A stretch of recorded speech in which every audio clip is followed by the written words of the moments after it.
In this episode, we will cross oceans to witness the opening of the China-built Demerara River Bridge in Guyana, iChongqing's intangible cultural heritage inheritor, 61-year-old qipao artisan Jiang Linjiang, and follow Natalia to explore the Baixiangju, a 24-story building with no elevator. See how global netizens are amazed by Namban Road's stunning river view. Recently in Guyana, South America, a new concrete bridge built by a Chinese company officially opened to traffic. That's right, the bridge spans about 2,900 meters, replacing a floating bridge that has served for over 40 years. It not only solves commuting problems for locals, but also greatly improves logistic efficiency. Guyana's president described it as the lifeline for commerce industry and daily life. Let's learn more about this incredible engineering project. A new concrete bridge, designed and built by Chinese firms, recently opened over the Demerara River in Guyana, a South American country. It replaces a floating bridge that had been in use for over 40 years and holds significant meaning for Guyana. A bridge that expands capacity, reduces congestion, lowers costs, and fuels efficiency. A bridge that is a lifeline for commerce, industry, and people.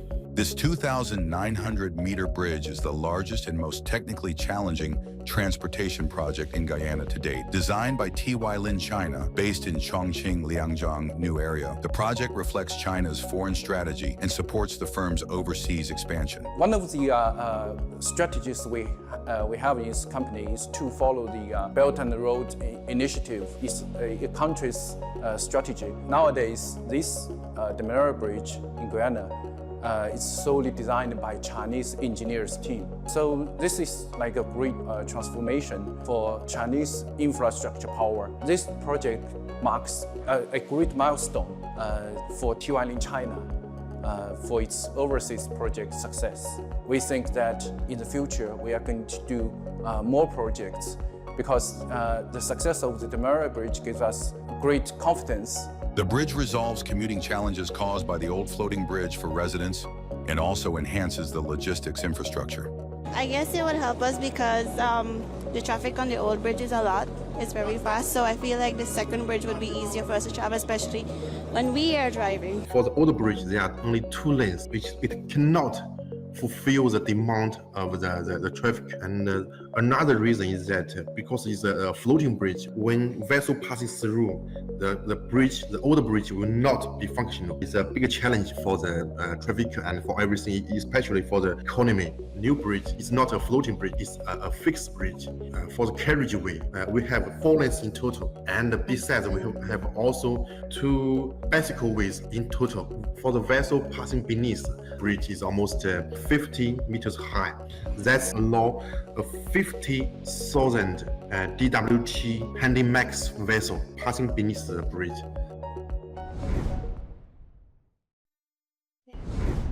In today's Faces of Chongqing, we meet inheritor of Chongqing's intangible heritage. A 61-year-old Jiang Linjiang is the 3rd-generation successor of Zhenling qipao, preserving traditional handcrafting techniques. For decades, she has insisted on pure handcrafting. Each custom qipao involves over 100 steps and takes more than 2 weeks to finish.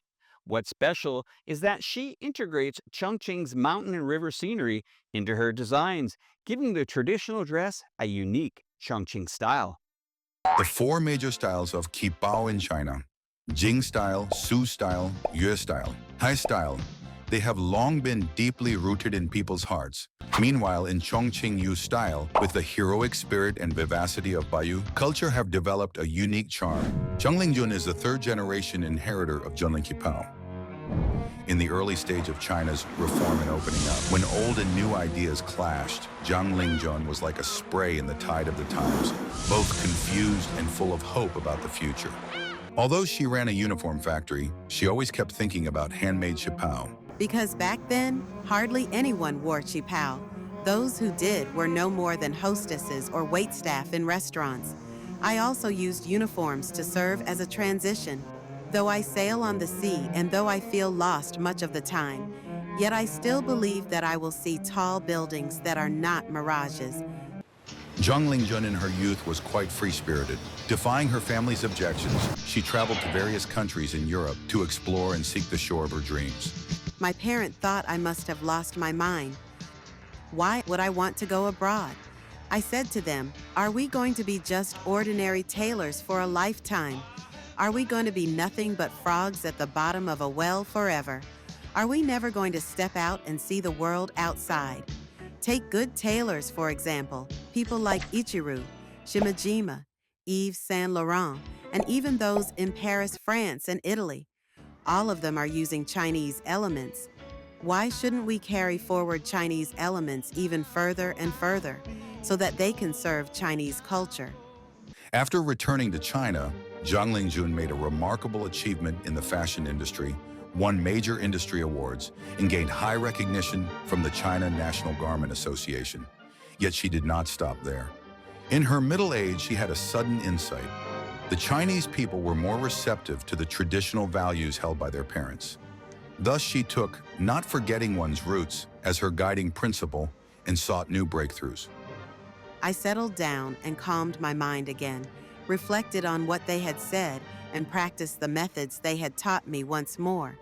It was only then that I thought, oh, this is exactly the kind of clothing I want. This is my true positioning. In 2001, when China acceded to the World Trade Organization, WTO, Zhang Lingjun made up her mind to shift to making one-piece handmade qipao. However, one-piece handmade qipao consume a huge amount of fabric. Thus, the predicaments of insufficient funds and talent loss followed in quick succession. I closed down the Nan'an District branch factory and only kept the main factory in Shapingba District. As I looked at the empty factory workshop, I really wondered if I could go on any longer. Undoubtedly, I shed tears many times. Yet after shedding tears, I was once again the full of energy Sister Jiang. The next day, I went to talk to my fabric suppliers and told them I'm facing a lot of difficulties. Would you be willing to sell me fabric on credit? They gave me enormous support, and it's only natural to reciprocate this kindness. So I regard them as my second parents and bread and butter. In other words, I've turned clients into friends and suppliers into friends too. With the support from her suppliers, Zhang Lingjun gained unique patterns and colors for her qipao, while Zhang Lingjun's career was gradually thriving in her middle and later years. She encountered her biggest challenge yet. Her daughter was unwilling to take over the legacy. This is just like a cycle. Back then, she refused to stick to traditional handmade qipao and switched to making uniforms to find a way out, a choice that once confused her family. Her daughter refuses to inherit the craft, and this bears an echo to her own choice of deviating from tradition in those days. Later, Zhang Lingjun took an apprentice who is now the fourth-generation inheritor of Junlin, qipao Zhang Yumei.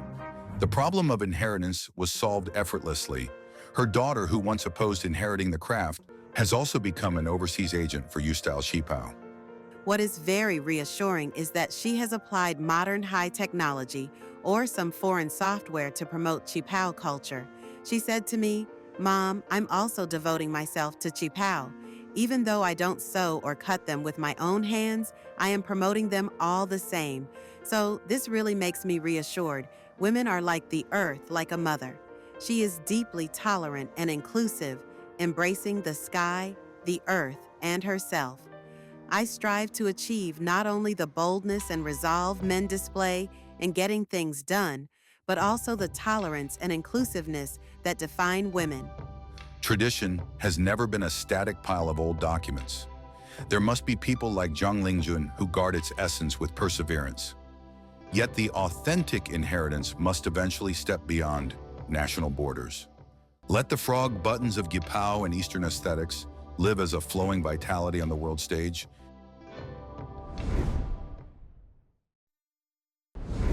Natalia, I heard you recently visited the multi-dimensional maze in Yuzhong District, the Baixiangju, a 24-story building with no elevator. Yes, the endless stairs and winding corridors truly make you feel like you are in the multidimensional space, creating the unique spatial aesthetics of this mountain city. Next, let's follow the camera and explore the Chongqing lifestyle wisdom embedded in this building. Welcome to Chongqing, often called China's Cyber City.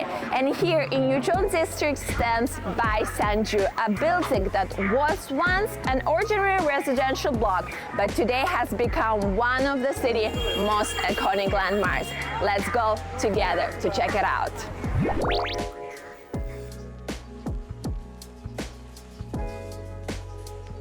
Constructed in 1990s, Baixiangju was home mainly to elderly residents and long-term locals.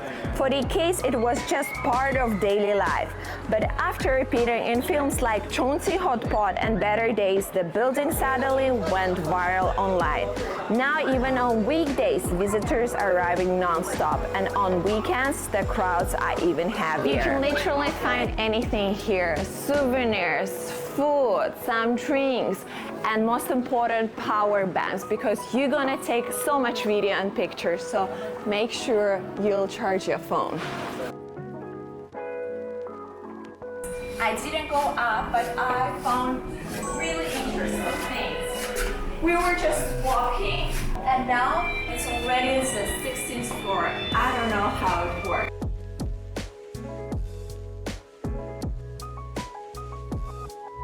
Is the most popular place in the whole Baixiangju. It is the Sky Bridge. Why? Let me show you. Here you can see, oh, look at this. It's a cable car above the Yangtze River. Then we have a historical building, then beautiful bridges, and of course the skyscrapers, famous Raffles City. We are trying to find the first floor. I still don't know where we are. Baixiangju's fame may have started with movies, but is deeper realized in its design. The 24-story complex was built without elevator. Instead, it connected directly to roads and 3 different levels, a particular response to Chongqing mountainous terrain. This gives buildings its unique characters and made it living symbol of the city AD urban landscape. From a quiet residential block to international sensation, Baixiangju tells the story of Chongqing itself, layered, dynamic, and resilient. Here, architecture is not just concrete and steel, it's a living history where everyday life and a global attention come together on the mountain areas of this extraordinary city.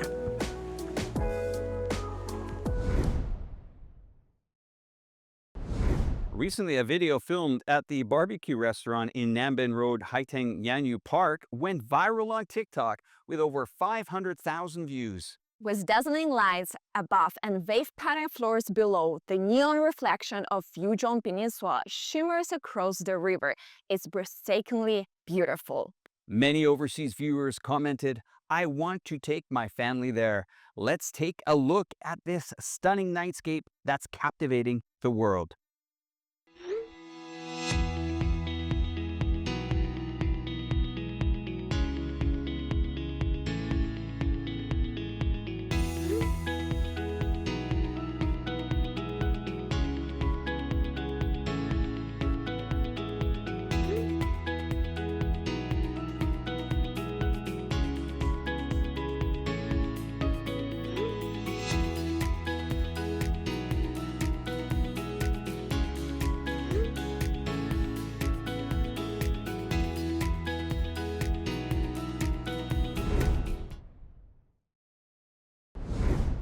That's all for today's episode. Thanks to everyone for watching, and thanks to Natalia for her wonderful insights. Thanks, Alex, and thank you all for watching. We'll bring you more stories from Chongqing next time. Let's meet showcasing New Chongqing to the world. I'm your host, Alex. Thanks for watching. Bye for now. Goodbye.